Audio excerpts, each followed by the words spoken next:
Assalamualaikum warahmatullahi wabarakatuh. 10 senjata tradisional paling mematikan yang ditakuti dunia. Dan nomor 1 berasal dari Indonesia. Senjata tradisional paling mematikan yang ditakuti dunia mewarnai perjalanan sejarah suatu bangsa, tak terkecuali Indonesia. Senjata-senjata ini lazim digunakan saat perang, seperti saat para pejuang tanah air mengusir penjajah Belanda. Secara umum, senjata merupakan alat yang digunakan untuk mekanisme pertahanan diri maupun menyerang lawan. Senjata sejak lama digunakan selain sebagai pertahanan diri, juga sebagai status sosial. Ibarat dua sisi mata uang, senjata dapat bermanfaat, namun di sisi lain dapat mematikan. Berikut urutan senjata tradisional paling mematikan yang ditakuti di dunia. Namun sebelum saya lanjutkan, silahkan bagi sahabat yang menyukai video ini, silahkan untuk di like, dan bagi yang belum subscribe, silahkan untuk di subscribe, serta jangan lupa untuk nyalakan lonceng notifikasinya untuk terus mendukung perkembangan dari channel Jejak Sejarah. Urutan ke-10 yaitu kopes. Dilihat dari bentuknya, kopes lebih mirip pengait daripada pedang.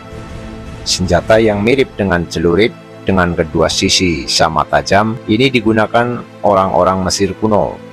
Rata-rata kopes memiliki panjang sekitar 50-60 cm dan terbuat dari perunggu atau besi. Senjata ini diperkirakan sudah ada sekitar abad ketiga sebelum Masehi dan digunakan sampai 1300. Urutan ke-9, kakut. Kakut merupakan senjata cincin yang biasanya digunakan oleh kinochi atau ninja perempuan. Di dalamnya tersimpan bubuk racun sangat mematikan. Kakut biasanya terbuat dari metal atau kayu. Urutan ke-8, shottle. Pedang shottle disebut paling kuat dan berbahaya berasal dari masa Ethiopia kuno. Desainnya terbilang unik, dengan panjang 40 cm dan memiliki bentuk sarung sama dengan pedang melengkung. Memiliki bentuk sabit dan sengaja didesain agar mudah untuk menembus perisai lawan dan pastinya mudah merobek organ vital. Pedang shottle ini diperkirakan telah ada pada abad ke-18. Urutan ke-7 adalah tombak api. Tombak api atau fireland merupakan senjata Mesyu yang muncul di abad ke-10 di Cina atau selama perang Jinsong. Pada tombak itu terdapat perangkat piroteknik kecil yang melekat pada senjata seperti tombak. Saat bubuk Mesyu meningkat, pelepasan bahan peledak meningkat. Puing-puing atau pelet ditambahkan untuk memberikan efek kombinasi penyembur api. Senjata ini dianggap sebagai senjata protogun, pendahulu meriam tangan dan leluhur dari semua senjata api.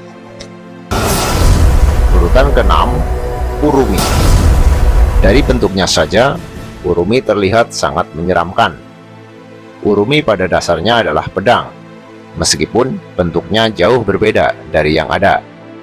Jika pedang pada umumnya hanya memiliki satu bilah, namun urumi memiliki beberapa sulur bilah fleksibel. Saat diayunkan, musuh tidak bisa menerka bilah mana yang bakal mengenai. Pedang ini memiliki nama lain, surul patakanti, senjata perang yang biasa digunakan oleh orang-orang di Kerala, India. Panjangnya sekitar 121,92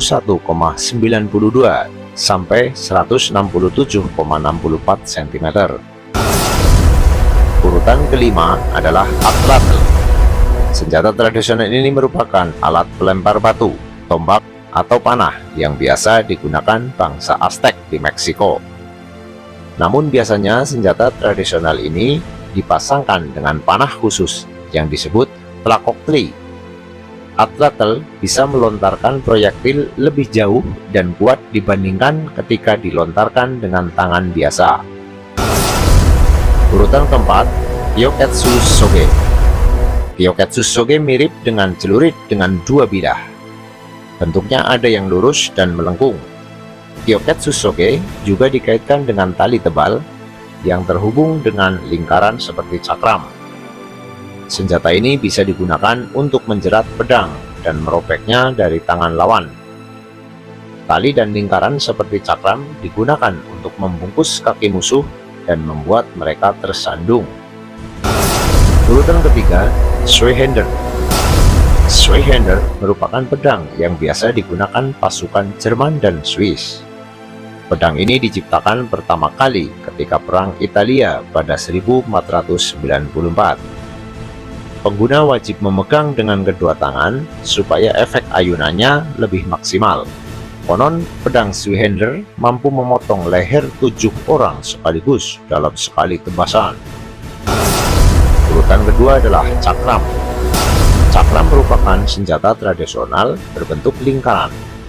Cakram mempunyai sisi tajam sehingga dapat mengiris lengan dan kaki dengan mudah. Senjata ini biasanya digunakan oleh Sikh tingkat tinggi, berasal dari India.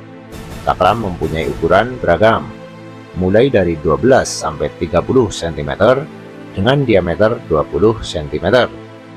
Biasanya cakram digunakan dengan dilempar secara vertikal. Dan urutan yang pertama adalah bambu runcing. Masyarakat Indonesia tentu mengenal bambu runcing. Senjata sederhana ini punya andil dalam perjuangan kemerdekaan, mengusir penjajah dengan persenjataan modern saat itu.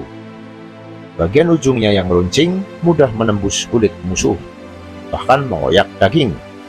Sekalipun korbannya masih hidup, luka yang diakibatkannya sulit disembuhkan. Selain itu, terkadang di ujung lancipnya dibubui racun mematikan. Beberapa keunggulan dari bambu runcing adalah bobotnya yang ringan sehingga mempermudah mobilitas pengguna saat perang. Selain itu, tanaman bambu saat masa perjuangan kemerdekaan mudah ditemukan. Proses pembuatannya juga mudah, sehingga tidak perlu waktu lama untuk menghasilkan satu bambu runcing. Salah satu tokoh perjuangan kemerdekaan yang dikaitkan dengan bambu runcing adalah Kyai Haji Subhi dari Parakan, Temanggung, Jawa Tengah. Bahkan dia digelari Jenderal Bambu Runcing. Dia dikenal sebagai penasehat BMT atau Barisan Muslimin Temanggung, yang kemudian dikenal menjadi Barisan Bambu Runcing.